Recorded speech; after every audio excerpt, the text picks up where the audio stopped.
Y nos acompaña esta noche Daniel Rebolledo, que es sociólogo del Instituto Libertad y Desarrollo, es analista de este instituto en materias de seguridad, justamente. Daniel, buenas noches, gracias por estar aquí acompañando. No, gracias por la invitación, gracias a ti. Prácticamente uno como entrevistador en temas de seguridad podría decir, señor, explíquenos. Yo sentarme porque no hay mucha pregunta que hacer porque los temas están tan encima de la mesa, están tan en la conversación cotidiana, en la preocupación de los chilenos y las chilenas, que es evidente por qué se ha producido, en qué momento estamos de la foto y qué soluciones vemos. Mira, justamente nosotros en Libertad y Desarrollo lo que tratamos de hacer con esta investigación, que hemos repetido ya por 2 años, en distintos periodos, en distintas formas de análisis, ya sea trimestral, semestral o anual, tratamos de bajar un poco la pelota al piso. Utilizamos las cifras de Carabineros del Stop, que son muy conocidas por todos. Por supuesto, no están las cifras de que es PDI, pero es una herramienta pública que es muy utilizable y tratamos de ver un poco en qué está la situación del país, tal como tú dices. Y nosotros, bueno, acabamos de finalizar la versión 2023 de este estudio y la conclusión, así como a nivel de titular y macro, es que el 2023 fue el año más violento en términos de delincuencia, de al menos lo que se tiene registro de este sistema, que es del 2015. O sea, hay coincidencia entre la percepción y la realidad. Exactamente. Primera lamentable definición. Claro, y esta violencia nosotros ahí la medimos de dos maneras, el mismo número, pero medido de 2 formas. Primero, que se alcanzó el registro histórico de delitos violentos, con 194.000 en total. Eso fue un promedio como de 530 al día. Y no solamente se alcanzó un máximo histórico en términos de N, también de proporciones. Es decir, el 2015, un 33% de los delitos que ocurrían en el país eran violentos. Hoy en día es la proporción un 40%. Y la región metropolitana es un 48%. O sea, prácticamente la mitad de los delitos en la región metropolitana, 1 de cada 2, es violento. Wow, ya, eso hay un cambio de conducta, ¿no? ¿Y eso desde cuándo se nota un cambio importante de que hay delitos distintos y más graves? Claro, es que lo que ha ocurrido acá, para no quedarme en la casuística del año y comparar gobiernos... No, hechos, claro, a largo plazo lo que uno puede ver como analista, tratando de ver los datos de manera más fría, es que lo que ha pasado en Chile es un cambio en la naturaleza de la delincuencia. Y ahí uno puede verlo a través de las cifras, a través del crecimiento, por ejemplo, de los homicidios, y sobre todo el caso de los homicidios, que es un caso muy ejemplar para explicar lo que ha sucedido en Chile, no solamente por el crecimiento de los casos, sino por poco también por las características mismas. Homicidios sin agresor conocido. Claro, ahí está justamente el punto que quería tocar, es que ha crecido el número de homicidios neto, pero también los homicidios en sí mismos han cambiado, y justamente como tú dices, han crecido, por ejemplo, los imputados desconocidos. Nosotros también analizamos de manera paralela las cifras de la Fiscalía y te das cuenta que si el 2009 un 14% de los homicidios tenían un imputado desconocido, hoy es un 39%. O sea, es una proporción que se ha duplicado. Y que tiene sus efectos también en la persecución. En el mismo espacio de tiempo, el 2009 un 72% de los homicidios obtenían una condena, y hoy en día es un 47%. Porque es mucho más difícil, porque antes se buscaba en un homicidio al círculo que rodeaba a la víctima. Familiares, vecinos, amigos, de repente, ¡bum!, saltaba la liebre y por ahí estaba. Hoy día puede ser un sicario que no lo conocía. Fue, lo mató y desapareció. ¿Qué es lo que ha ocurrido? O sea, tampoco se necesitan las cifras para ver que esta es una realidad evidente. Uno lo ve en las noticias a diario, cuando se encuentran cuerpos mutilados en la vía pública y efectivamente no se sabe... Hablaste de la naturaleza del delito. Defíneme qué es naturaleza del delito y cómo puede cambiar la naturaleza de un delito. Mira, siguiendo el mismo ejemplo que tú mencionaste, hace 10 años atrás, los homicidios efectivamente obedecían más a un comportamiento de riñas por producto del alcohol o las drogas o violencia intrafamiliar. Era una naturaleza muy sesgada, o sea, muy como orientada a lo que es el círculo cercano a la víctima. Hoy en día, efectivamente, cuando tienes una proporción mucho mayor de imputados desconocidos con vinculaciones al crimen organizado, que es lo que ha ocurrido según las mismas cifras que ha transparentado el gobierno, te das cuenta que ya no obedece al mismo tipo de homicidio. O sea, el número uno podría decir es el mismo homicidio, 1-1, pero no es el mismo homicidio realmente. Exactamente. Es mucho más grave el segundo, ¿no? Es mucho más grave el segundo porque ya no es algo justamente vinculado a una criminalidad organizada donde el homicidio no es un fin en sí mismo, es una herramienta para un medio mucho mayor que es quizás el desarrollo de su empresa ilícita. Y uno lo ve también, bueno, lo podemos ver a través de los números, y otro ejemplo también que encuentro que es muy ilustrativo es el hecho que pasa con las incautaciones de armamento. Tú recordarás como periodista que hace 15 años atrás las incautaciones de armamento en las poblaciones más peligrosas eran armas hechizas. Y efectivamente hoy en día es armamento de guerra. De alto calibre, sí. Ya. ¿Qué otras cosas han cambiado en la característica de nuestro delito? Mira, en el 2022 se alcanzaron máximos históricos de ciertos delitos. Estos delitos que son el 2022, no el 2023, que son los homicidios, las violaciones, los robos de vehículos y los robos violentos de vehículos, que recordaremos que es una tipología que tuvimos que crear en el 2019 porque comenzó a surgir ¿Un portonazo? un portonazo y una encerrona, exactamente. Ya. Tuvimos que crear una tipología especial para un delito nuevo. Efectivamente, esos delitos bajaron en el 2023, pero seguimos en cifras todavía superiores a lo que teníamos registrado estos mismos delitos del 2018 y el 2019. Ustedes que siguen cifras macro, largas, ¿ustedes ven cuando la cifra de algún tipo de delito tiene comportamientos rápidos, por ejemplo, y me refiero a la acción de la policía o de la justicia? De repente, por ejemplo, Portonazo, de repente, ¡pum!, descendió bruscamente. No porque a los delincuentes se aburrieran de ser portonazos, sino porque la autoridad o la ley o la policía tomó medidas que le hicieron más difícil y buscan otras vías de delinquir. De hecho, eso es muy cierto lo que dices, porque el portonazo, que estuvo muy de moda en términos políticos y agenda ciudadana, efectivamente tuvo una caída de 17%, una caída más o menos considerable respecto al 2022, comparado al 2023. Pero los delitos violentos aumentaron. Entonces, efectivamente, si hay efectos focales de las acciones de las autoridades en respecto a ciertos delitos, a nivel global no se ha logrado. Ya, a nivel global el macro es la misma cantidad de delitos, pero mutan. Pero entonces, de hecho, es mayor. Entonces quieren decir que los delitos son sensibles a las medidas que se tomen. Deberían serlo, por supuesto, claro. O sea, porque si aquí nos va mal, busquemos por acá. Sigo siendo un delincuente, pero ya aquí me van a pillar, es más difícil, hay más restricciones legales, policiales, lo que fueren. O sea, hay sensibilidad. No es que sea una cosa dura que avance y que las policías hagan lo que hagan, no se la pueden. Claro, excepto los homicidios. Igual depende del delito, porque el portonazo era parte de un negocio. O sea, nadie hace un portonazo por el portonazo, lo hacía para desmantelar el auto y después venderlo a otro lado. Pero el homicidio ya es una herramienta del crimen organizado y lamentablemente lo que hemos visto, cifras de Carabineros, que la reducción es muy mínima, es 21 casos menos comparando año con año.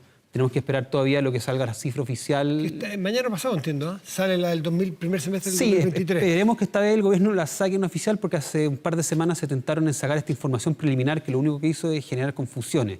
Sacó una información preliminar como a principio de año para decir que habían reducido. Entiendo que mañana pasado se entrega el primer semestre de 2023 y es una cifra que va a venir unificada de fiscalías, gobiernos, es un esfuerzo en unificar cifras. Sí, es un esfuerzo que se hizo el año pasado, que fue muy positivo porque efectivamente hay muchas fuentes para este delito.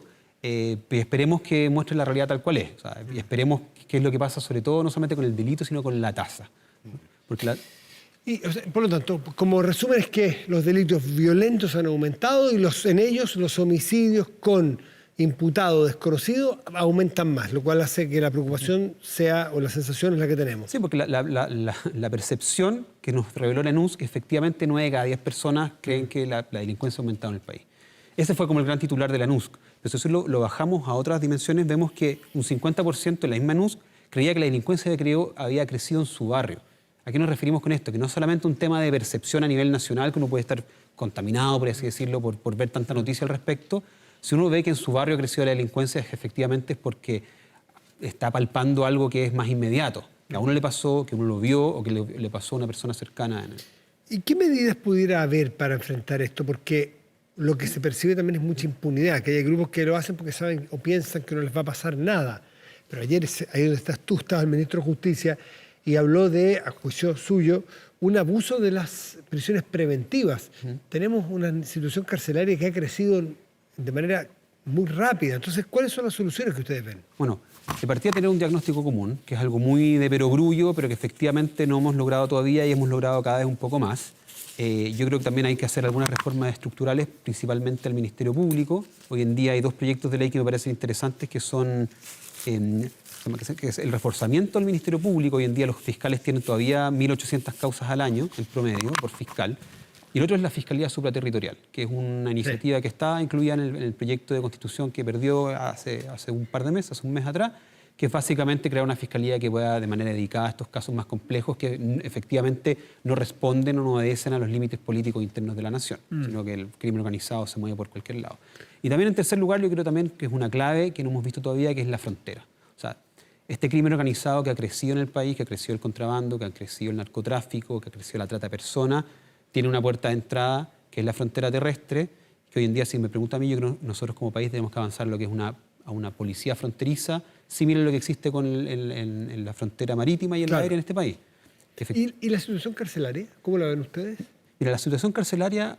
Muchos lo ven como el foco de preocupación menos atendido, porque nadie quiere ver cárceles ni las cárceles cerca. Es que tiene muy poco sex appeal pues, a las cárceles. Porque claro, finalmente... ofrecer inversión en cárceles, hay gente que lamentablemente dice, no inviertan en nada, que se entierren en un hoyo. Perfecto, pero y eso es inhumano, partíamos por ahí. Y lo segundo, es muy poco productivo para el futuro porque hay que tratar de sacar sobre todo a la gente joven que cae primeriza y que no reincida. Pues si no, se genera una universidad del crimen. Además, efectivamente, la cárcel tiene también su dimensión de castigo, por así decirlo, pero también su de rehabilitación. Y esa es la que está más desatendida.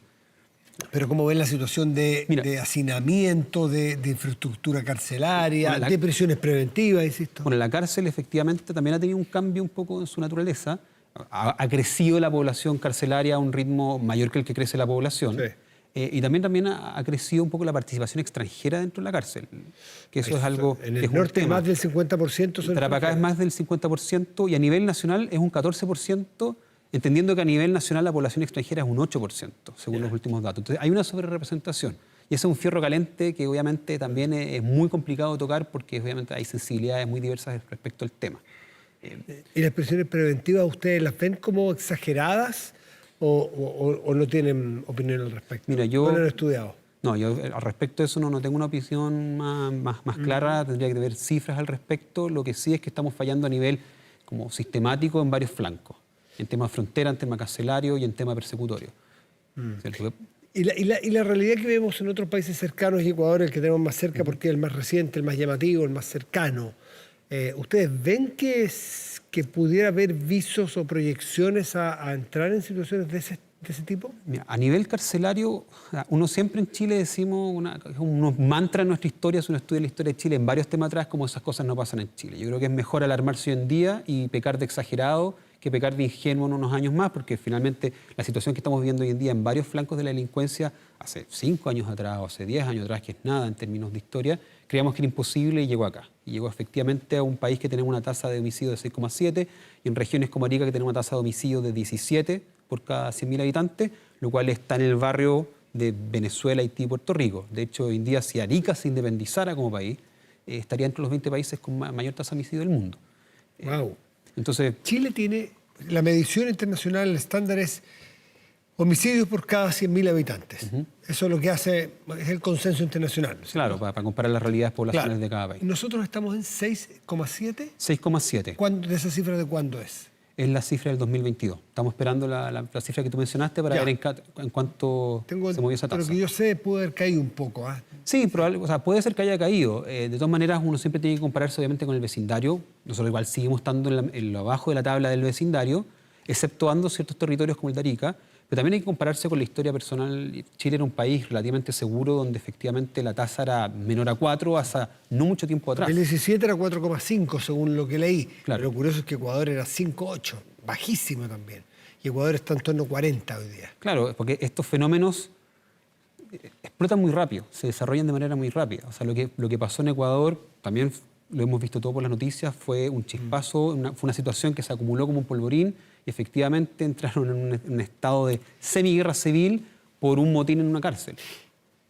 6,7 territorio completo, o sea, con promedio nacional y sabemos lo que las verdades que esconden los promedios. Y si nos vamos al norte grande o al segmento tercio norte de Chile, 14. 17,1 en Arica. ¿Solo en Arica? Solo Arica. Eso estaría dentro de los 20 países con mayores tasas. ¿Y el norte grande? ¿Hay una cifra de las regiones del norte? No, son todas en promedio encima de 10, entre 9 o más de 10. Ya, importante. Y lo último que me interesaba como analista, se habla mucho y se pone mucha esperanza en el Ministerio de Seguridad, que ha costado que salga, pero en algún momento va a salir. ¿Qué perspectivas ven de que eso no sea una ilusión y que efectivamente no haga cambios al respecto de... Mira, la vía legislativa y de las leyes es una vía que hay que avanzar, pero efectivamente no es la panacea y no es la solución de todos los problemas. En Chile nosotros tendemos a creer que firmando una ley esto se soluciona. Hay cosas administrativas que hay que hacer de gestión que las que hay que avanzar. A mí, dentro de los datos de este estudio, el que más me llama la atención Hay un indicador, lo digo bien cortito, que se llama eficacia policial, que es muy simple de entender. Son las detenciones, no detenidos, detenciones partido por los delitos, el total de los delitos, para prácticamente ver de cada 100 delitos cuántos llegan a una detención. Es decir, se detiene a una persona al menos. A nivel general en Chile es un 14%. Ya. Y eso es un indicador que hace 5 años atrás está en un 22%. O sea, hace 5 años atrás, 1 de cada 5 delitos terminaban un detenido, hoy es 14 de cada 100, o 1 de cada 10 si queremos aproximarlo.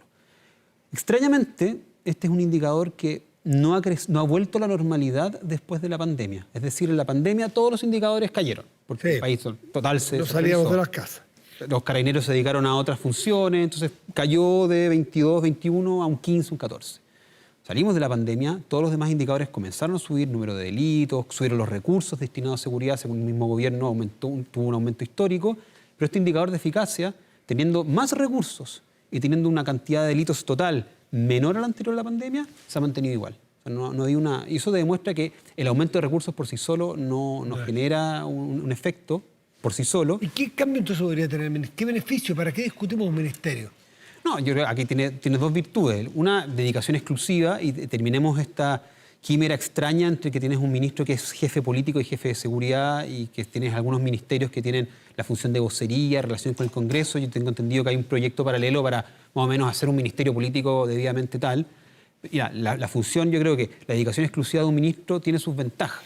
Ahora, lo que voy yo es que no es... Se firma el proyecto, se promulga y no va a ser... No va a generar el otro día un cambio sustantivo en lo que suceda.